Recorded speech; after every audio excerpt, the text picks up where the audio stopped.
O codificador, não tenha dúvida, ele também sofreu.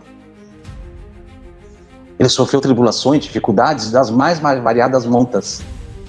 Mas ele nunca desistiu. Porque ele tinha um compromisso com a verdade. Ele diz isso nas obras básicas. O meu compromisso é com a verdade. E o Espírito da verdade, que é assim que ele se definiu para o codificador, diz: eu estarei contigo o tempo todo.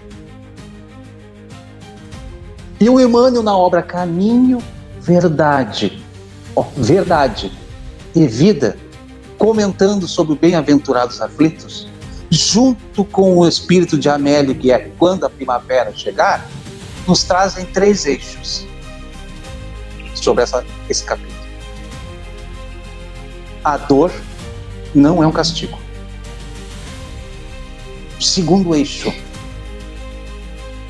a dor é um mecanismo de aperfeiçoamento moral.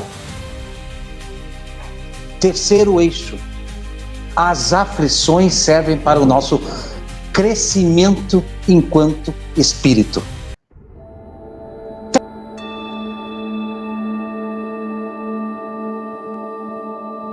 Então, meus irmãos, quem irá nos falar hoje é o nosso irmão Verno, trabalhador da nossa casa. Boa palestra a todos. Queridas irmãs, caros irmãos, que a paz de Deus esteja presente no coração de todos nós, considerando os 2 planos da vida, o espiritual e o material. E aos nossos internautas, dependendo do horário, a gente deseja um bom dia, uma boa tarde ou uma boa noite. E aos presentes, um caloroso boa tarde. Neste capítulo 4 desta obra, Quando a Primavera Chegar, Amélia Rodrigues vai dizer: a dor não é um castigo divino como nós estamos habituados a pensar. Nós temos na nossa cultura, principalmente na cultura ocidental, a questão da culpa. E quando a dor vem, a gente deposita algo de errado que nós fizemos. Fruto da culpa que nós produzimos ao longo das nossas existências. É existências. Não é em uma única existência. É em várias existências que nós vamos produzindo a questão da culpa. E quando a gente desperta para a proposta espiritual, é olhar a estação que está a vir. É ver a primavera chegar. É dizer: feliz que sofro. Feliz que sofro. Do original do grego. Porque eu serei consolado. É a mudança da perspectiva. Com isto vem o segundo elemento que a Amélia Rodrigues nos propõe, ao dizer o seguinte, que felizes os que sofrem, ou os que choram, têm uma proposta de aperfeiçoamento espiritual. Uma proposta de aprender e de evoluir. Não é uma proposta de estagnação. É uma proposta de ação, de movimentação. Porque quando a gente se culpa, nós paralisamos. Nós não avançamos. É uma proposta de ir em frente, de avançar. E ela disse mais, que por isto as bem-aventuranças, inclusive a que nós estamos falando hoje, significa aperfeiçoamento moral. Por isso a importância do Sermão da Montanha. E por isso a importância do capítulo do Bem-aventurados aflitos. Principalmente para nós que vivemos no nosso planeta. Que é um planeta ainda que tem como a sua natureza as provas e as expiações. Como um processo de evolução, de crescimento e de aperfeiçoamento. Vamos voltar ao vós sois o sal da terra? É como se fosse a consequência dos bem-aventurados. Ou felizes os que choram. Vós sois o sal da terra. O Emmanuel, no capítulo 169 da obra Caminho, Verdade e Vida, que o título é Quadro Real. Quando eu li o capítulo, eu não entendi. Voltei nele. Li de novo. Fui trabalhar. O ônibus é bom na viagem para o trabalho, a gente vai refletindo. E no tempo da viagem eu disse, nossa, o Emmanuel está me dando uma real. Porque o título é Quadro Real. E fala sobre a bem-aventurança dos bem-aventurados aflitos. É como se dissesse assim, olha, eu vou te dar real. É isso aqui. Numa linguagem bem jovial. E ele vai dizer que o sal da terra está relacionado com os princípios da doutrina cristã. Com a base da doutrina cristã. Que se relaciona com os princípios da codificação espírita. Porque o espírita é cristão. O espírita tem Jesus como modelo e guia.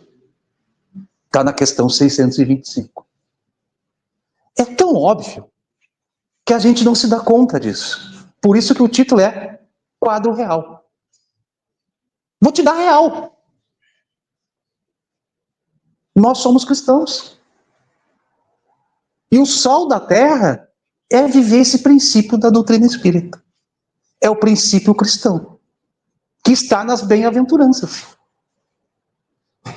E traz dois exemplos que nós vamos, dentro das nossas limitações, reproduzir aqui. Nós estamos no segundo andar aqui do GIAC, em razão das reformas, e próximo da cozinha. A cozinha é logo ali no fundo, ali, ó. Quem não conhece, a cozinha é aquela porta ali, ó. Se entrar à esquerda tem um fogão, tem a geladeira, tem ali onde se guarda a louça. É ali que é a cozinha. Quem gosta da cozinha sabe o que significa o sal na cozinha. Não sabe? Se nós fôssemos para ali agora fazer uma comida e não botássemos sal, não fica boa. Fica insípida, sem gosto. Em alemão é Lecture. Tá Lecture. Quem ouve em alemão sabe, vai lá, pega um pitadinho de sal e bota ali. Um salzinho para dar o sabor. Agora, se colocarmos pouco sal na comida, o que acontece? Pouca saborosa. Agora, se botarmos demais, não dá para comer. Além de dar pressão alta. Então, o segredo é dosar a quantidade de sal. Isso no aspecto material. Vamos sair da cozinha? Agora vamos voltar para cá. E no aspecto espiritual? Porque quem disse isso foi Cristo. E nós somos cristãos. Vós sois o sal da terra. Terra no sentido planeta, né? Como é que nós agimos como cristãos? Eu pego o Evangelho segundo o Espiritismo, a obra, e vou ler o capítulo 5. Não, nem leio. Eu pego a obra e botei aqui. Com relação ao sal da cozinha que nós fomos, Leptia. Nenhum sabor. Peguei e larguei. Nós agimos assim. Pegamos o Evangelho. Peguei o Evangelho. Vou abrir. Deu uma lida. Se saboreou. Que interessante. Tem coisa boa. Fecha. E deixa ali. É pouco sal. Se pegarmos o Evangelho e começarmos a ter uma conduta excessiva com relação a ele, é o que nós chamamos de fanatismo. E o fanatismo, a gente sabe o que acontece. Cega. E justifica as violências e as guerras no mundo. O ódio cumpriu o papel do evangelho? Não. Sal demais. O que é o bom senso? Pegar a obra e saber extrair os ensinos cristãos da obra. É a dosagem do sal. Estão entendendo o que é vós sois o sal da terra? E está na sequência das bem-aventuranças. Então, quando a gente vai dizer felizes os que choram ou felizes os aflitos, nós estamos agregando qual tipo de sal na nossa conduta? A que despreza, a que não tem nenhum contato, a que traz um excesso ou a que busca o bom termo e o bom senso? Se trilharmos o caminho do bom senso, nós vamos perceber que a aflição, toda a aflição em nossa vida, ela propõe uma mudança de comportamento, uma mudança de atitude em relação a que nós estávamos habituados a fazer. E com isto age as bem-aventuranças. Porque a gente começa a ser um elemento de transformação pessoal, de modificação e de alteração do comportamento. Isso reverbera em todos os nossos aspectos. Percebo que aí desperta o quê? O que o Emmanuel diz o seguinte: responsabilidade individual. Eu fiquei pensando, meu Deus, o que é a responsabilidade individual que o Emmanuel quer dizer para mim? Porque eu estou no capítulo quadro real. Que eu interpretei, que está dizendo para mim assim, ó, isto aqui é real. Esta é a real. É a responsabilidade individual. Vamos voltar para Cristo. Como é que Cristo trazia as lições para nós na Terra? Individualmente. Ele ia um a um, ouvindo e conversando. E esta ação individual é que conquistava. E é que trazia a responsabilidade. Lucas jamais conversou com Cristo. Mas por entender os seus ensinos, se converteu ao cristianismo. A palavra perene do Mestre, ela permanece perpassando por todos os séculos da humanidade terrestre. Nenhuma outra palavra de nenhuma outra pessoa na Terra, por mais inteligente que ela possa ter sido, por mais renomada que ela possa ter sido, permanece tão ativa como os ensinos do Cristo.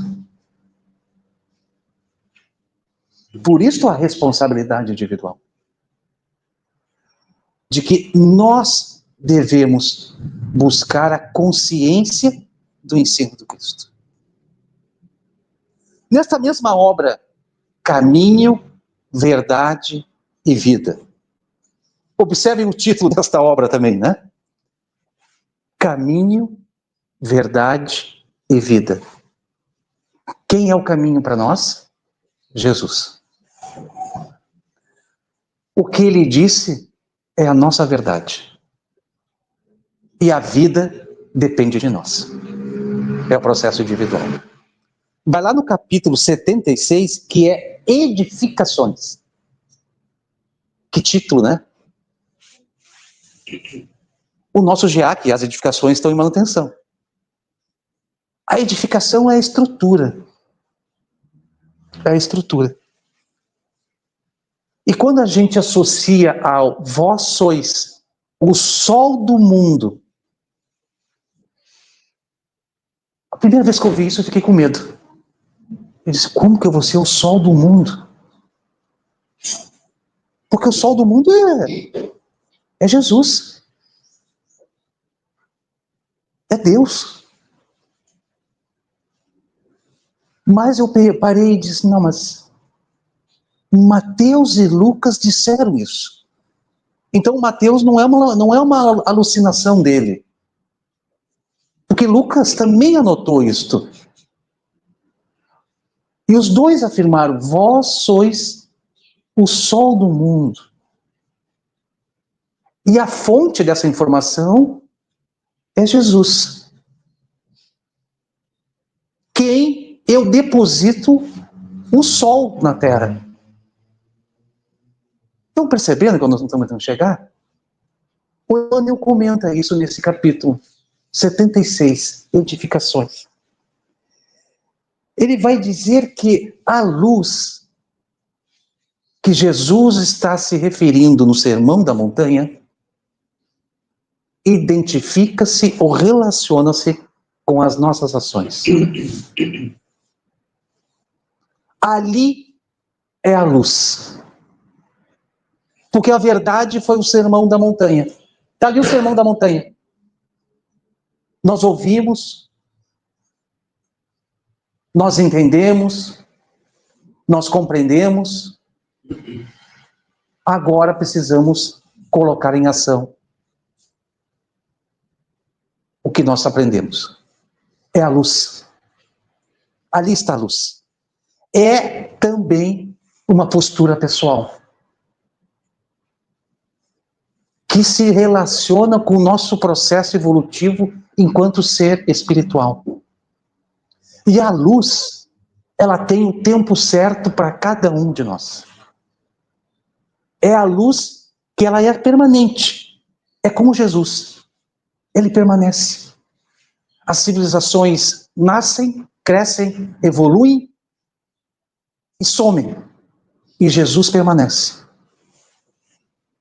Esta luz, ela permanece no Sermão da Montanha.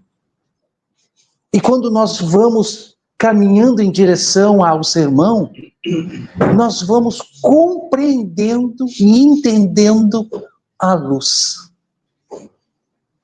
Mas o ensino, somente ele, por si só, é como um sal sem sabor. Porque se não tiver ação, se não colocar aquilo em transformação na tua vida, ficará algo sem sabor, sem nenhum resultado. Voltemos a Mateus e a Lucas. Felizes os que sofrem, felizes os que choram, pois que serão consolados.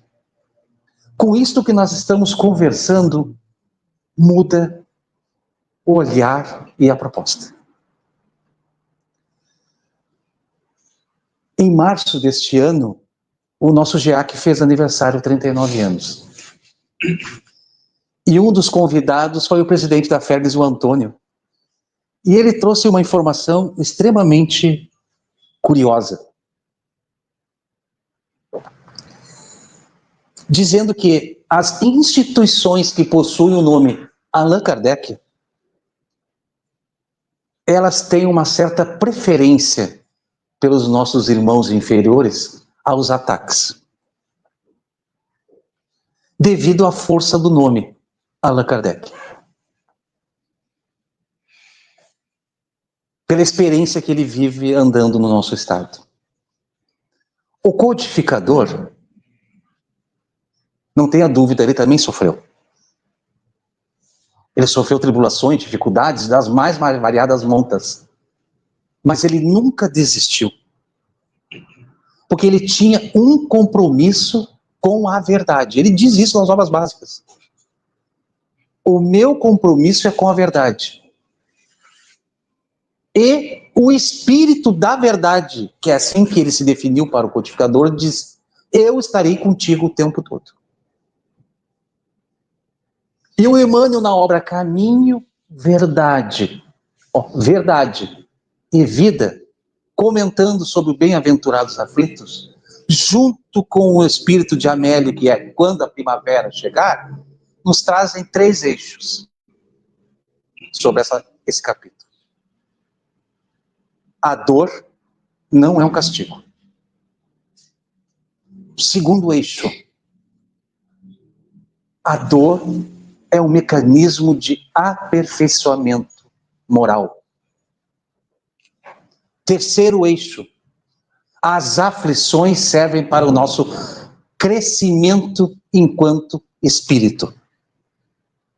Trazendo para cá agora. Isso tudo é fruto dos nossos estudos. Isto basta? Isto basta? Se nós somos o sal da terra, só estudar basta. O GIAC tem um compromisso com isso, com o estudo, mas também com a vivência. Para que o sal seja adequado. E vivendo uma experiência da pandemia. Lembram da pandemia? 2019, 20 e 21. Até 22 foi. Todos nós vivemos aqui, né? A pandemia. E ainda fomos bonificados com a enchente do ano passado. O GIAC fechou, cumprindo a orientação das autoridades sanitárias. Nós ficamos estudando online, um grupo. E esse grupo, dentro daquela época do isolamento social, das aflições de não poder conversar, de não poder ter o contato, ficar dentro do ambiente do lar, nós fomos estudando algumas personalidades. E hoje de manhã, na nossa ação, como fruto disso, eu perguntei, você se lembra que época que a gente começou a atividade? Nós, olha, eu acho que foi 21, acho que foi 22. Aí a Rosângela, conhecida como Maninha, achou o arquivo e me mandou depois. Foi em julho de 21. Foi a primeira atividade presencial pós-pandemia no GIAC. Foi aqui em cima, onde nós estamos aqui. Essas mesas aqui no meio. A cozinha, olha o sal, a cozinha. Ali era o molho do cachorro quente. E começamos a fazer cachorro para levar para as pessoas. Exatamente. Com sal. Adequado. Será a pressão alta. Aqui, exatamente aqui. Com as máscaras, com tudo seguindo. Eu me lembro bem daquele dia. Estava tudo empoeirado, estava fechado já, que mais de ano, né? Tínhamos que vir um dia antes para limpar, começar com asepsia, e depois, no dia, fazer atividade, sábado de manhã. E ali nasceu essa atividade que a gente chama de forma muito carinhosa, cachorro. É o cachorro. Fruto da aflição da pandemia e dos estudos da pandemia. E vocês sabem qual foi o nome que a gente batizou essa atividade? Na época a gente não tinha estudado ainda nem a Amélie e nem a Emmanuel, como nós estamos estudando para a nossa atividade de hoje. GIAC, Alimentos em Ação. Ação. E no projeto, eu vou ler só um pouquinho para vocês entenderem. A gente escreveu isto.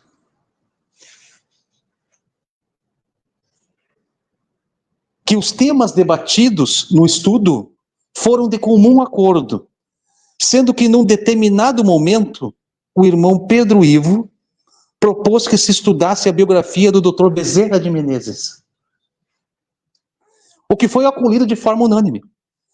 Na sequência, prosseguiu-se o estudo de outras biografias da irmã Sheila, Eurípides Barçanufo, até entre parênteses, esse objeto de exposição, Anália Franco, Caibar Schutel, o bandeirante espírita, Francisco Peixoto Lins, o Peixotinho, Alta de Souza, a poetisa mística, Ivone do Amaral Pereira, Frederico Figner, o irmão Jacob, Francisco Spinelli, exposição em fase de elaboração, depois o irmão Milton trouxe a exposição, Manuel Viana de Carvalho e Cecília Rocha, que depois a nossa irmã Diane trouxe, né, Diane?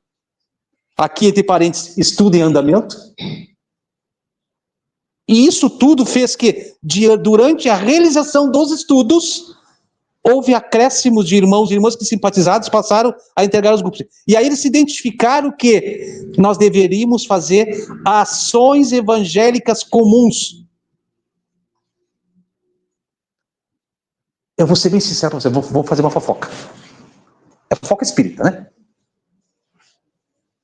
Vocês imaginem nós virtualmente, todo mundo isolado, cada um, né? Vivendo tudo isso, cada um na sua câmera, olhando para a cama, para o outro, estudando todas essas entidades assim. E vimos que havia algo de comum neles: a caridade. Eles não mediam esforços. Não mediam esforços. E aí um dia nós chegamos olhando um para o outro, assim, ali pelo celular, né? E dissemos: meu Deus, olha o que esses aí fizeram. E nós estamos sentados aqui com todo esse conhecimento e nós vamos fazer o quê? Nós estamos com sal. Trazendo para hoje. Nós temos o sal. Vamos viver a luz. E aí surgiu. O que vamos fazer? Cachorro. O cachorro. De julho de 2021 até hoje de manhã, todos os sábados, no primeiro sábado de cada mês, no turno da manhã, se faz o cachorro ainda. E confesso para vocês, é um aprendizado. Cada encontro é um aprendizado. O cheiro é tamanho que às vezes eu saía, eu ia para casa assim, meu Deus, eu tinha vontade de comer só um pedacinho do cachorro quente. Mas eu pensava, bom, mas se eu comer vai faltar para quem precisa, né? Então, mas eu posso aguentar e como depois em casa lá. Isso até hoje eu não consegui viver bem essa questão, não está bem resolvido isso em mim ainda.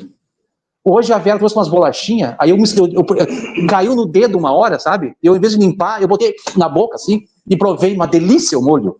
E aí eu disse: Vera, que molho maravilhoso. Aí alguém falou: não, mas tá faltando sal. Mas para mim tá maravilhoso. Aí a Vera veio com uma bocadinha de bolacha e eu mergulhei no molho e botei na boca.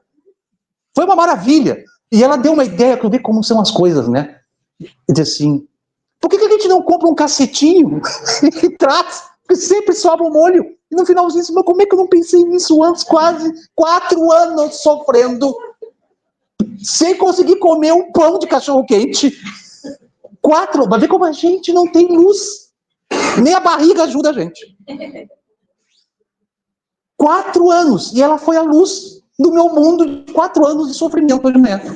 No próximo sábado do mês que vem, tô com um pacote de pão de cacetinho. Certo? Sobra molho. Sobra molho, pelo amor de Deus. Sobra molho. E eu sempre dizia assim, gente, esse molho com uma massa deve ser espetacular. Mas com a vontade de eu comer, né? Mas sempre deixar para lá. O que eu estou trazendo isso para vocês? Porque isso foi fruto dos estudos. No momento de extrema dor na humanidade terrestre. Que nós vivemos. Todos nós vivemos. Mas que desta dor surgiu o consolo para todos nós. E agora dizendo: bem-aventurados os que sofrem, pois que serão consolados. Bem-aventurados os que choram, pois serão consolados. Porque nós também choramos na pandemia. Pela dor moral do isolamento. Quem não chorou? Mas nós depois avançamos. Vivemos o alimentos em ação. Um gesto simples, mas de extrema profundidade. O que a gente quer terminar? Infelizmente o relógio ali não, né, chegou ao finalzinho. Quem quiser provar o molho do cachorro quente e trabalhar, venha no primeiro sábado do mês às 9 horas da manhã. E quem quiser fazer entrega, que a gente entrega para as famílias assistidas, saímos para entregar na rua, para pessoas que estão transitando ali, os moradores de rua, estão convidados a viverem isso. Porque quando a gente entrega para um senhor, essa imagem não vai sair nunca vai sair da minha memória. Na Presidente Vargas eu parei ali, eu estava com o carro andando assim na avenida devagarinho para encontrar as pessoas ali que estão andando ali, e tinha um senhor carroceiro carregando, né, recolhendo papelão.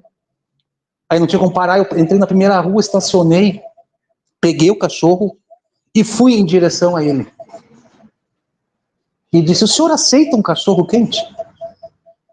E ele olhou para mim assim, sorriu, tinha só uns 2, 3 dentes, assim, pessoa bem humilde, mas o sorriso, uma coisa que me cativou, assim, meu Deus, como que pode sorrir tão lindo? E sim, eu aceito. Aí eu entreguei para eles assim: tenha um bom proveito, alimente-se.